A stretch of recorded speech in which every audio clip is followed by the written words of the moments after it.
SQL Server 2025 and Azure Data Services with Bob Ward.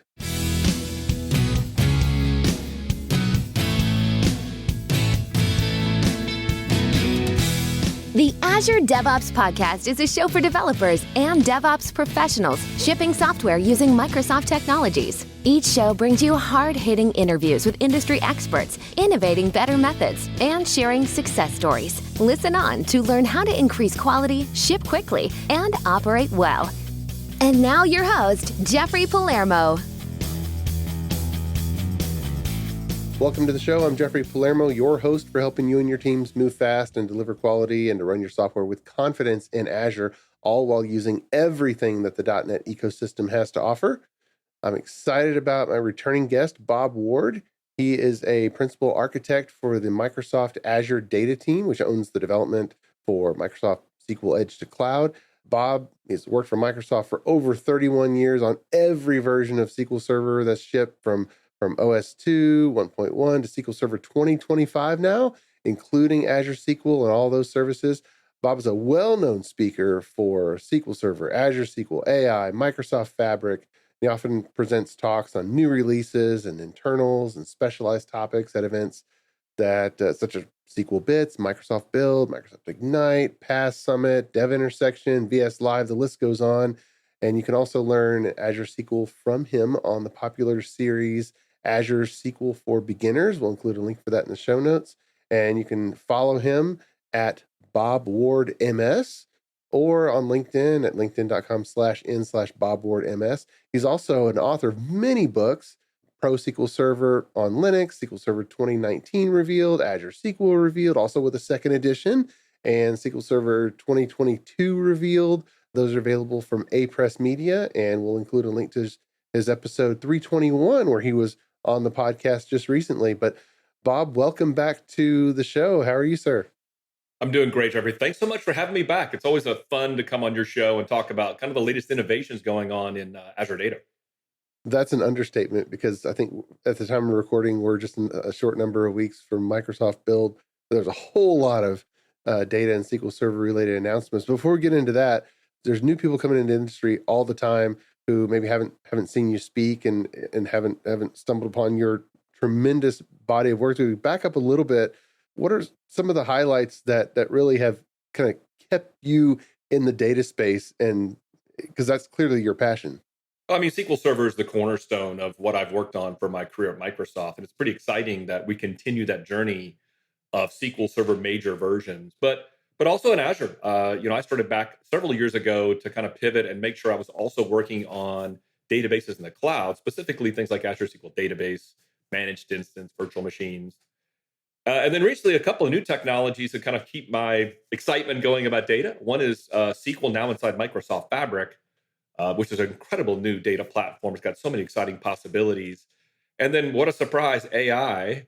I started that journey in AI almost like a year and a half ago, realizing that I needed to make sure that I, as kind of a trusted source for folks in the community industry to learn about data, understand my perspectives on how to use AI with your data, securely, scalable, safely, but also to create new innovation solutions. So, I spent a lot of time on that topic for sure. Those are the kind of things that kind of keep me going and keep me excited about what's going on with data. Yeah. Well, man, that would be a whole nother topic, just jumping into the AI part. But Sure. But you're like at the top of the industry when it comes to SQL Server and Azure data related services, and Microsoft Build has a whole bunch of announcements. I have a kind of a hard time keeping up with the lay of the land and what's new and what's kind of been maybe rebranded or wrapped. So what is the current set of Azure data services and of course the big SQL Server 2025? So can you give us the high level of what's going on now? Yeah, you can see here, Jeff, I'm wearing my new vest with the new SQL Server 25 shiny logo. Snazzy. So SQL Server 2025 public preview is about the biggest thing that we did and launch at Build. Build's a great event for developers. We try to make sure that whatever we're talking about that's new and innovative, we use that event to energize developers and make sure they have the latest information about, especially for data, right? So having SQL Server 2025 announced as a public preview for developers is a really, really big deal. I think also in terms of Fabric, SQL database in Fabric got announced last November at Microsoft Ignite. And so we announced the popular Cosmos DB database now in Fabric. So those folks that are looking at Microsoft Fabric as a unified data platform now have actual operational databases to use within that construct. That was a really big deal. And when I think about some other types of AI assistance services, for example, the very popular tool, SQL Server Management Studio, has a brand new version. SSMS 21 came out with a Copilot inside. It is extremely powerful. Not going to replace any DBA developer, going to really assist them. And then GitHub Copilot technology. We have GitHub Copilot technology, both for SQL, for Postgres. So I think of kind of those big areas for developers, making sure they understand they have the latest and greatest of AI assistance tools. They have the latest data platforms they need, whether it be SQL Server 2025 or even things in Azure SQL, but also inside Microsoft Fabric. So I was involved in several sessions with those topics, and those are the ones that kind of stand out for me. Nice. And with SQL 2025, it's been a number of years since the number kind of incremented. It was 2022. What is the big new capability that caused you guys to say, you know what, we need to rev the version number? I think of three big things. And by the way, real quickly about the version number being a name, it's a great forcing function for Microsoft. When we announce a name with a year in it, we're going to deliver in that year. So we came out last year to announce 2025 in the late 2024. It also gives developers, administrators, architects, confidence that they can start planning for the fact that there will be a new release that they can upgrade to. That's another big reason why we use that year name in it. Yeah. But there are three big areas. One is AI being built in now for developers in a secure, isolated, scalable, yet incredibly flexible fashion. So be able to do things like vector search with your data. Two, I would say the most significant release for developers for SQL Server in a decade. Like some really new powerful features. And then three, we have to enhance the engine. We have 40 new engine features across security, performance, and availability. It is a power-packed release, I think, more than people really realize. Well, okay, 40 new features. Yeah. Highlight maybe two. What are your favorite? What do you think the most impactful? Sure. Yeah. Somebody asked me the other day, like, what are your biggest favorite features you're doing? And number one is something called optimized locking, which now developers who don't have to worry about how SQL Server does locking internals, like lock escalations and lock qualification. I mean, developers shouldn't have to worry about those things, right? Yeah. Like put a database configuration option on, run your application, and get more concurrent, which is not going to give you more performance. So optimized locking, certainly one of the big ones for me. Another one is really interesting, called TempDB resource governance. TempDB is the sometimes thorn in everybody's side to manage a SQL Server. And now you can govern certain groups of users to control how much space they use. So TempDB won't go out of control. Third would just be the pile of improvements for availability groups. Our flagship HADR feature for SQL Server, there are like 10 new enhancements, both for reliable failovers, for tuning of performance, for diagnostics.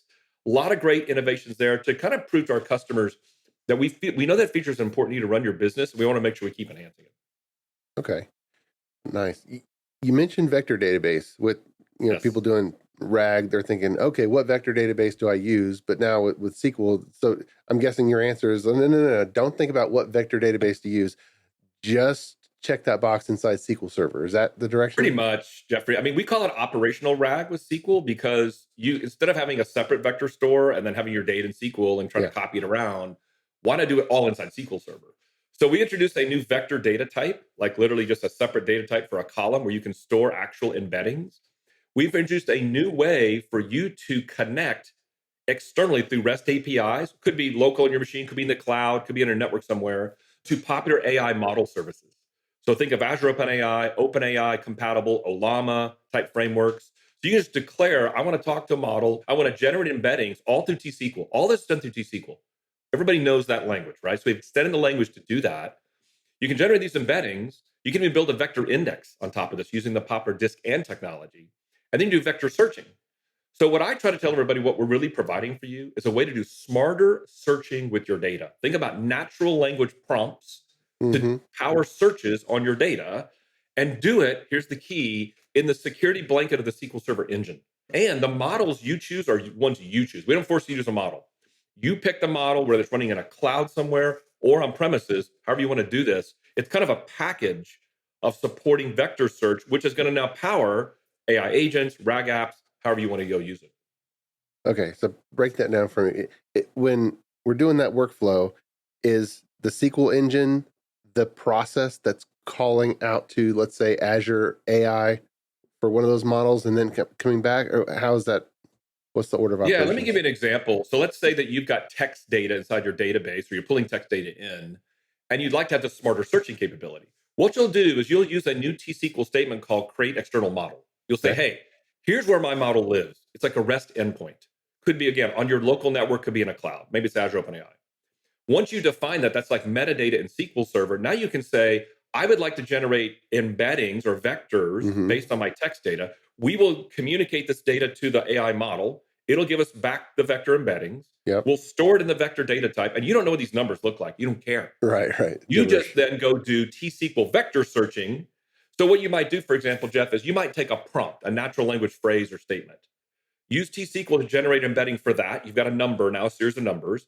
Vector search can take those numbers and compare in your database what are the most similar results for that. I did an example at Microsoft Build where I used the popular AdventureWorks database, which has a lot of like biking, equipment and so forth for customers. And my prompt was, show me stuff for extreme sports. Well, the words stuff and extreme are not in the text anywhere. But natural language models, embedding models, understand what that phrase means to find things like outdoor biking, trail biking, accessories for those kind of type outdoor activities. What's really amazing is I showed an example where I took that natural language phrase, I come back with the results that match that, even though stuff and extreme are not in your text. And then because these models can support multiple languages, I took the same prompt, translated in Chinese, and got back results in Chinese. And I didn't change my code. Nice. And then let's say that you want to go to a different model. You can just create a new model definition, regenerate your embeddings, don't change your code, and you're ready to go. So it's a really big deal for developers to build these type of applications. So are people asking you, does this replace full text search? Because the types of testing, the SoundX features, like how to do these fuzzy-ish type non-exact searches, how do you think of that? Isn't it, how much of a Venn diagram replacement is it for full text search? It can be a full replacement for sure, but I actually think it more of as a hybrid approach. Okay. So let's say that you like some of the keyword searching of full text that is more precise, right? Yeah. So consider a scenario where you could use keyword searching and vector searching together, or even other where clauses. We have native JSON support now in SQL Server. So you can actually maybe have JSON documents as part of your whole search. I'm going to go search for JSON with a where clause and do a keyword search with full text and do the vector search together. It could replace your whole full text search system, or it could be an actual complement to that. And I've seen developers look at both scenarios. Okay. You've done so much work in under the banner of edge to cloud. So you get the flagship, the new version of SQL Server, all the new features in Azure SQL. But backing off from that, how much of this comes down into the development environment and test, and even down to SQL local DB? How does that whole chain impacted? We have this motto, ground to cloud, and now Fabric, because SQL's inside Fabric. And so all these AI features are available everywhere SQL exists. I don't care if you run SQL in a container, run an Azure database, run it in SQL in Fabric, run it on Linux, containers, Kubernetes, doesn't matter. Wherever SQL Server exists, these AI features exist. So you're a developer, you want to use Developer Edition to start testing and looking at this and see how it works, you can go do that. Now, right now in the Azure space and SQL database and Fabric space, there is a little bit of a subset of what I just described to power what I talked about, but those services will come up equally to where SQL Server exists. But imagine a world where the thing I just described about AdventureWorks doesn't matter where you build SQL, and here's why. It's the same SQL engine, the same T-SQL language that is powered across of those. Yeah. Now, in the cloud, we will probably limit you more to like Azure OpenAI will be your model type environment. But consider this, one of the big announcements that has been made by Microsoft, both at Ignite and at Build, is Azure AI Foundry. So people should start thinking in terms of Azure. Don't think of Azure OpenAI as your only choice. Azure AI Foundry now is really incredible. It's a set of model services, not just for Azure OpenAI, but for other model services like Hugging Face or an NVIDIA NIM. So think of a complete now AI model hosting system. And since those all support REST endpoints that are OpenAI compatible, we can use any of those. So if you're going to run Azure SQL Database, for example, Hmm. you now have an incredible set of model catalogs available to you to go access all of that. So it's a complete SQL package. Anywhere we're running SQL, ground to kind of fabric, AI is going to be built in for you. So I'm getting a little bit excited here because you said everywhere, and I'm thinking the edge or the small. Does that literally mean SQL Express, SQL Local DB, anywhere the SQL engine is? Yeah, so I don't know necessarily about local DB. I don't know whether that particular local DB you install, like gets installed with Windows, would have all of these services. And for Express, we generally wait till we have our general availability of the product to Yeah. announce like additions and features. So that's a little bit remain to be seen. But here's an exciting one for you. Customers and developers that are use standard edition in production often have this Yeah. problem where they have to chew up a SQL license to test their app to behave like standard because standard has limits, right? Yeah. We introduced at Microsoft Build something called Standard Developer Edition.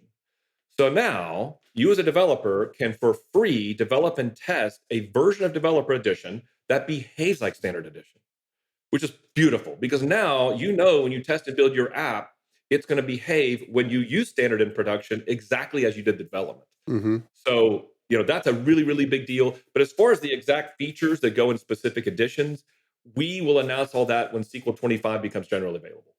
Nice, nice. And you mentioned container on Linux. With the modern version of SQL Server, what is the kind of the smallest size that you can spin up a SQL container these days? Man, I'll have to go look at the smallest limits you can do, but it is pretty small. I mean, I particular can spin up which by default is developer edition. I can spin up a container on my laptop using Docker, for example, Yeah. at the smallest limits of SQL memory and disk footprint. I have to go back and look and remember what even those look like. But yeah, you can create a very, very small containerized package if you want as a developer. We're not talking about you need to have huge amounts of gigs of memory or huge amounts of storage. It can be very, very small to be able to go develop.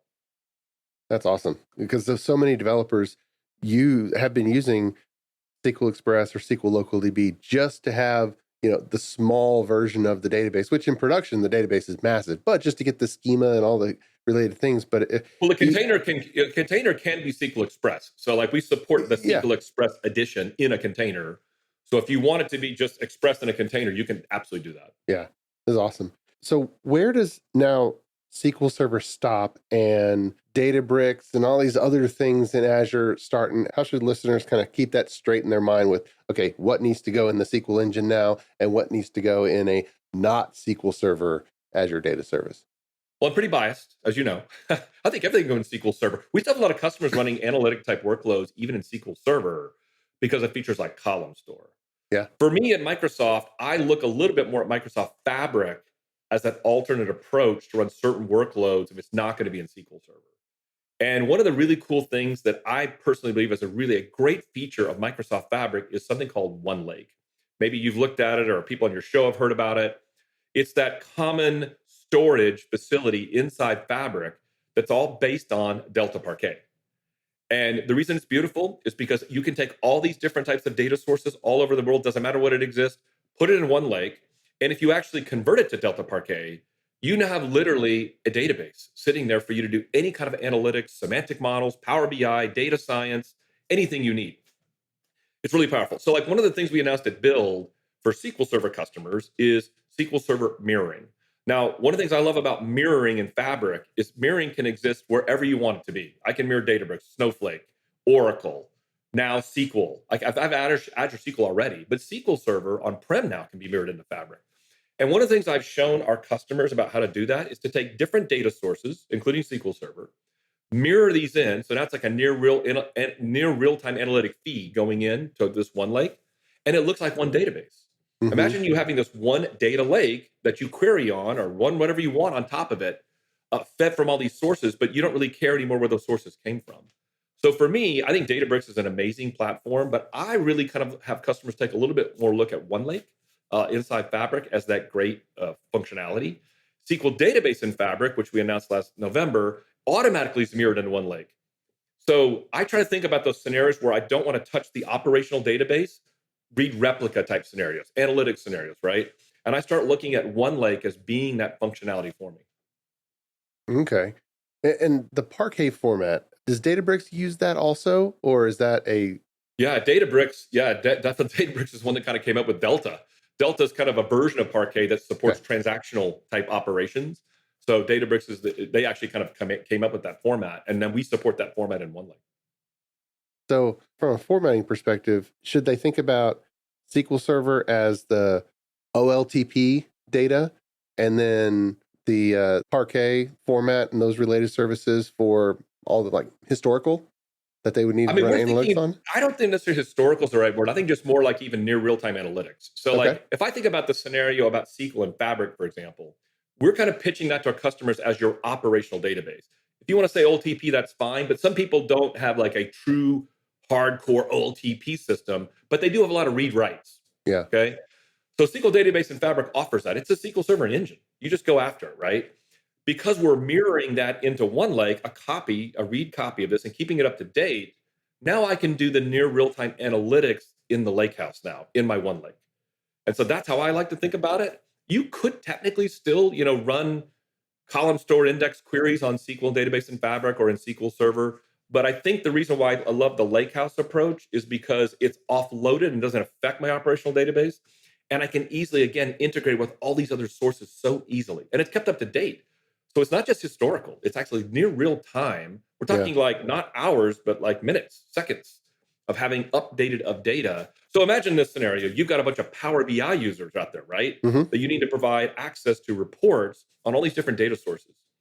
Now use the Fabric to either mirror it in, use Fabric, things like SQL Database and Fabric, get it into a lakehouse. Now the Power BI users are hitting that lakehouse. So they have something called Direct Lake now, where it's much faster to go hit this lakehouse. So I think of that as being like a really sweet spot for how to take data, pull it together, and run things like analytics. And one of the cool things the Power BI guys announced, this is kind of crazy stuff. At Microsoft Build, here's a new term for you, Jeff. Okay. Translytical. It's a new term. Power BI users can build reports in Fabric and update data from the report. So you're looking at a report and you can say, look, I wish these values were changed. With the right permissions, they could actually go set feedback and make a change to the actual source database. Kind of a new way of doing, again, transactional and analytical together. Got it. You mentioned AI and the models and all that, but with a lot of the .NET team talking about AI-driven development and with Copilot being in the data products, strategically, how are you thinking about that? What are y'all driving towards? What's already possible and what are you trying to make possible? Yeah, so much as possible is kind of surprising to most people. For me, it's all about making developers efficient, more productive, higher quality code. That's what it's all about. Or getting started, like that kind of thing. But even analyzing code. I mean, I've used it myself. Let me give you an example of the GitHub Copilot for SQL that just got announced. Okay. So you use Visual Studio Code. It's in Visual Studio Code. You have GitHub Copilot enabled, which is a free version now. Yep. You've got what's called the SQL extension enabled. So you connect to a database, a server, could be Azure, could be SQL Server. Now the GitHub Copilot is aware of your connection. And you could say, really simple example, build me some SQL queries. Build me a query that does the following on my database. And it knows your schema and can generate some T-SQL for you that you start iterating on. And then you might say, okay, this is great. I'd like to go build some .NET code that uses this query to go iterate through some rows and update some data based on this. And it starts spitting out .NET code examples for you then to go take and edit and modify. And then you start integrating that with a complete GitHub repo and have GitHub Copilot start looking at your PRs. So to me, it's not about getting rid of developers. It's about making developers way more efficient. And to me, it's especially about code quality. Like I can take GitHub code for SQL. I can say, here's some .NET code for SQL. Point out any possible problems. Just say that. And I've done it before where it's pointing out security and like T-SQL injection possible scenarios. Yeah. It's pointed out performance issues, or maybe I didn't write the code correctly. I could cause a performance problem, both on the SQL side and on the actual .NET side or on my client side. So to me, it's already possible to do those things. But where I really see it headed down the path, making developers more efficient, writing more quality code, more performant code, which is going to make it a lot easier for administrators to manage these SQL servers and these cloud databases. So now I have less performance problems. I'm faster to development, faster to market, more efficient, higher code quality. I mean, that's what I see in those examples coming up. Okay. So many developers, and I'm sure that there are schools out there that do it well, but so many developers are not getting data modeling as a first class part of the computer science education. Then they come in and maybe work in a scenario where there's not a well-seasoned data engineer, but guess what? It's their job to put together a database, and so that they have to do the data modeling. Have you seen Copilot used yet in scenarios where those types of modeling decisions have to be made, and like even just building up a transactional schema or building up an analytical schema? 100%. I mean, I've used it myself. And what I love about it is because these technologies are a little bit similar using models, I can do what you talked about inside Visual Studio Code with our GitHub Copilot or an SSMS. And it's quite good about helping you try to build proper designs. Or you may say to the model, okay, this is great, but is there any performance issues? And the model may say, yeah, this is really normalized. You've probably heard that term before, very normalized database. You might consider denormalizing here to make things more efficient, and then even tell you the trade-offs of doing that. So no question, database design, data modeling, Copilot technology in general, I think are helping the industry, not just developers, even administrators, evaluate a current database design to say, where maybe could I be more efficient? Mm-hmm. Yeah. Index design, I mean, all those kind of type things are all possible with Copilots. And honestly, I've used them myself personally. It's pretty good. What about testing? I know that that's not product specific, but it always seems to be a challenge with testing new designs and databases, which when they get to production, they're going to be a whole lot larger than they are in a development scenario. Have there been any advances in the techniques for testing databases, not just performance, but even just integration testing scenarios? Well, first of all, the Copilot technologies I've used myself to build test harnesses for what you're talking about. Look at my database schema, look at my code, help me build some test harnesses for different scenarios, different inputs, different types of scenarios, different things. But I still think I look at things like GitHub Actions as being very powerful. SQL has good integration there. So I think about building those those CI/CD pipelines. And guess what? Copilot now has the ability to help you build the pipelines. Help me build test harnesses and help me make it work in a GitHub CI/CD pipeline so that automated tests can run before the PR is actually accepted or submitted. So that combination is very, very powerful. And these tests don't have to be, like you said, just performance. Like, here's a good example about performance, though, is building data sets. Like, I don't want to use production data, but I need to have some simulation of that on the size of data. Mm-hmm. I've had Copilot generate data sets for me. Hey, Copilot, go build me a table like this with a random set of data of these types of even a terabyte or 100 gigabyte or something. And it'd be able to spit it out. And it's really good at doing that. So I think about building those data sets as well. I mean, the funny story for me, ironically, is doing demonstrations. I use now Copilot to say, hey, I'd like to go build a demonstration for an ordering system with, shipping company. And it starts spitting out these example schemas and data sets that allow me to edit and make it better. But all sorts of possibilities there for testing for sure. I'm visualizing it. Is it spitting out insert statements, like files with the insert statements that you execute, or what does that look like? Yeah, it could be, but it could be just like a loop where it just randomizes the data. So it doesn't have to be like insert. It could be a loop where it just injects things to randomize the values that are there. Or you could even say, you could build a small data set first and say, okay, well, how do I go take this and make it even bigger? I know it could actually generate a BCP file for you if you want to do that and bulk it in. All sorts of possibilities. Yeah. So many developers for a number of years, they've used Entity Framework in its various forms and Dapper and Hibernate long ago. And that was when you're handcrafting mapping code when you're writing your .NET program that uses a SQL Server database. Do you see that changing? Well, I know this is kind of predicting the future. Still the primary provider I see developers using. And of course, gotten some updates. I think it's a lot better in generating what it does. And I think GitHub Copilot also can be used to help you generate the smart EF Core code you need to do this. One nice addition is that EF Core has been enhanced to support our vector support. So like you want to make sure that if using that vector search capability, do I have to go write all the T-SQL? No, you can just use EF Core support for vector searching and it generated it for you. So I still see EF Core as being a great framework for developers. It's been improved and we still see a lot of developers using it for sure. Okay, so that's a safe bet on into the future, I think so, even with the AI changes. But I've seen some developers say I want more control. Mm-hmm. Like I don't want to use that framework. I'd like to go a little more just into .NET itself. with the .NET providers, and that's still a great option as well. But EF Core remains very, very good, and I've seen a lot of developers successfully use it. Yeah. With the 2025 version, all the new announcements, are there any enhancements to DACPack or the automated deployment story? There's no necessarily enhancements there to make it any different. It just is all supported for SQL 25 with everything we're doing in the release. So there's no really big new thing there that we're supporting. I don't know if you've seen it before, but prior to 25, we've got things like SQL projects, Mm-hmm. STK style projects now in Visual Studio and Visual Studio Code, much more efficient way of doing database projects, which use DAC packs.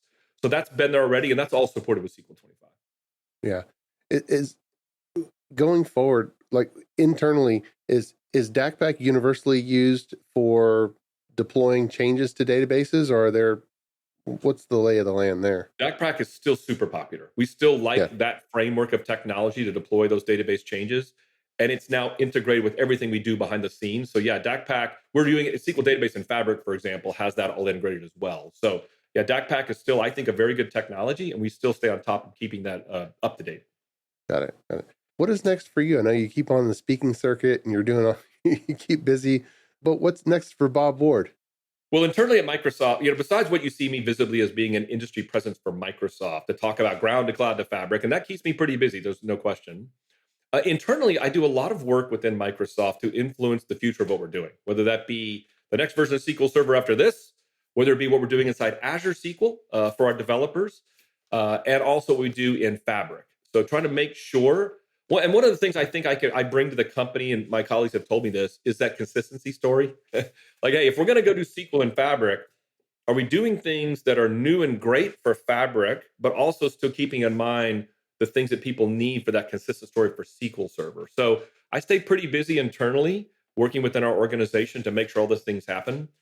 I will tell you that one of the things I'm passionate about is using AI responsibly and in a way that really helps you. So I do a lot of work sometimes internally in the company to do that, not only just part of my job, but looking at that also for the industry. So I'm going to stay on top of that. It's hard to stay on top of, as you can imagine. So I want to make sure our SQL Server customers understand whatever we're doing, we're going to be there with all the latest innovations for AI, but only in the right way. Like if some innovation comes out for AI that doesn't make sense for us, let's not do that. But keeping ahead and staying up to date for those technologies is really important for me, both internally for how to become more efficient as a developer, as just an employee at Microsoft, or for our customers and how they use their data. I want to dive into that for a second. When you say responsibly, I can think about obscenities or like, what does that mean in your mind? Certainly content safety, what you talked about, is important to me. So if we're going to talk about AI, we're always going to talk about how to do that, how to use content safety. But for example, when I talk to customers about AI, I ask them, do you have an AI policy? Do you have like a responsible policy for AI in your company? Microsoft does. We have a very big policy at Microsoft on how we build products that interact with AI. It's a very stringent process that we have to go through internally to release anything with AI. So I always try to encourage customers to go look at that and say, are you deploying your own responsible policies? And again, you just said it. Content safety is the really biggest thing. Fairness, trust, accuracy. And number one for me is trust but verify. Like, are you really using AI in a way that you verify what it's doing and using for you? It doesn't matter what kind of scenario you're talking about. It could be building a chat app. It could be using GitHub Copilot, whatever it may be. It could be using Microsoft Copilot as an employee to search for data or build team meeting recordings or whatever. So I always encourage everybody. I guess I'm just old school, Jeff. I love being more efficient. I want to find things to be more efficient. I'm always looking to how to be more efficient as an employee at Microsoft and as a person. But I want to make sure what I'm doing is responsible and it's used correctly. And I'm not just relying on it. Recently, I did an AMA on Reddit, for example, in SQL Server 2025. I hadn't done an AMA in Reddit in a while. That was kind of fun. But I did use AI to go look at the Reddit, all the posts, and summarize for me what was said, what was the sentiment like, what things should we focus on at Microsoft based on what they said. But I reviewed it. I didn't just take this thing and just ship it off to our team. I mean, I looked through it to see what it said, to see, is this accurate? Is it reasonable? Is it right? And then I edited it. I took it and put it in a doc. I made some edits, some changes. But guess what? I used Copilot and Word to actually help me summarize some of the things I was saying. Nice. So again, I'm just trying to find a way to be more efficient with it, trust but verify, and then content safety is a big thing for me. And for the listeners, if you don't use Reddit, AMA just stands for Ask Me Anything. So, Oh, sorry. Ask me anything. Yeah. yeah, the acronym, So please. I started getting on Reddit for the SQL Server subreddit back last November, and it's been a great experience, honestly. People are very direct out there, but I need that. I need to see the directness of what people are saying. Yeah. And it's really been fun to go see what people have to say because SQL Server is still popular. I did a post on SQL Server 25 public preview on subreddit, and I got like 20,000 views in like a week. Like, so people are very still interested in this product, and they're interested in Azure data in general. But that SQL Server subreddit's been a lot of fun to be a part of. Yeah. You say SQL Server is still popular. I never called into the question that, but isn't it true that SQL Server's growth rate just continues on up and to the right? It's not like it's just holding steady. It's still growing, right? Yeah, it's interesting. So now there's no customer that I have today that just uses SQL Server on premises. None. Yeah, right. It's a combination. Use everything. So the growth of SQL itself is, you're correct doing that. The growth between whether it's Cloud, Fabric, SQL Server is kind of a little hazy, quite frankly, right? And SQL Server now is hybrid, connecting with Arc to Azure. Yeah. So it works in so many different ways, but the growth of SQL all up, grounded cloud and Fabric, is definitely still growing. And by us showing the world and industry that AI can now be part securely with your data, that's generated a new interest in SQL, I think. I think people realize, these people are really serious. They're still innovating on this database system. It's been out there forever. Mm-hmm. And in fact, the tagline for SQL 25 is the AI-ready enterprise database. And it's not just a marketing line. It's like, yeah, it's AI ready for you, but it's enterprise because we have this tradition of providing the mission critical features that enterprise needs. Mm-hmm. So yeah, the growth rate is very exciting. AI being a part of that. These developer features, things like JSON being built in, regular expression support, change event streaming type technologies, support event-driven architectures, REST API support inside the engine, a lot of new innovations and there's like some, 15 new T-SQL function enhancements. So a lot of things for developers built in. And that's also excited developers again. And then Jeff, we even announced a new Python driver. So like we care about communities like Python developers, not just .NET C# developers. And so that's excited a new set of developers as well. So as you can tell, I'm a little bullish on our future. I first started using SQL Server in, I think it was 1998. I don't remember what version it was. SQL 7.0. But so that's when I first started using it. And all along the way, there are certainly announcements that came out, not just within Microsoft, but around the industry of, it would call into question how, to use SQL Server for a certain use case. And then the dust settles and says, oh, well, I'll just use SQL Server for that. And then it'll be something else. And then, MongoDB and the document databases and that call into question, we need to use this now instead of SQL Server. And then the dust would settle. And then we'd realize, we'll just use SQL Server for that. And even for low volume queuing, yes, we can use Azure Service Bus for super high volume but for low volume queuing scenarios where you just need some type of queue. Well, guess what? A simple table in SQL Server with, the in-service bus library. Guess what? We use SQL Server for that. So, I mean, it's been a constant since my experience in 1998, and a year goes before that. But it's just like so universally useful and doesn't seem like there's any stopping it. I mean, that's how we think. And when we make decisions about new things to put into the product, we take in a couple account of a few things. Number one, what is the industry doing? Like, what do we need to do to keep up with industry innovations like AI, for example? Because we want people to know that they can, again, like you said, I'm invested in this. Are they going to keep up with that?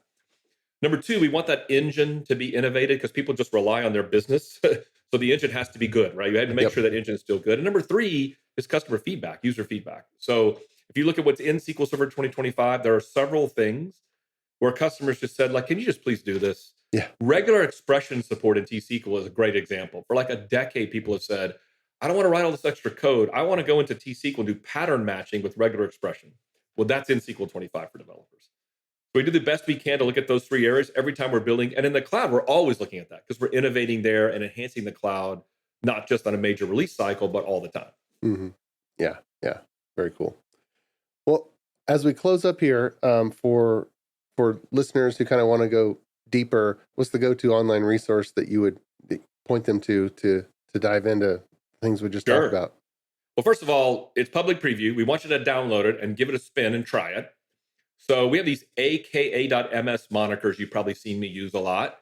One of them is called aka.ms get, / get SQL Server 2025. That's the way to start. Like, just go there, right? Because if you go there, you will then just download the software.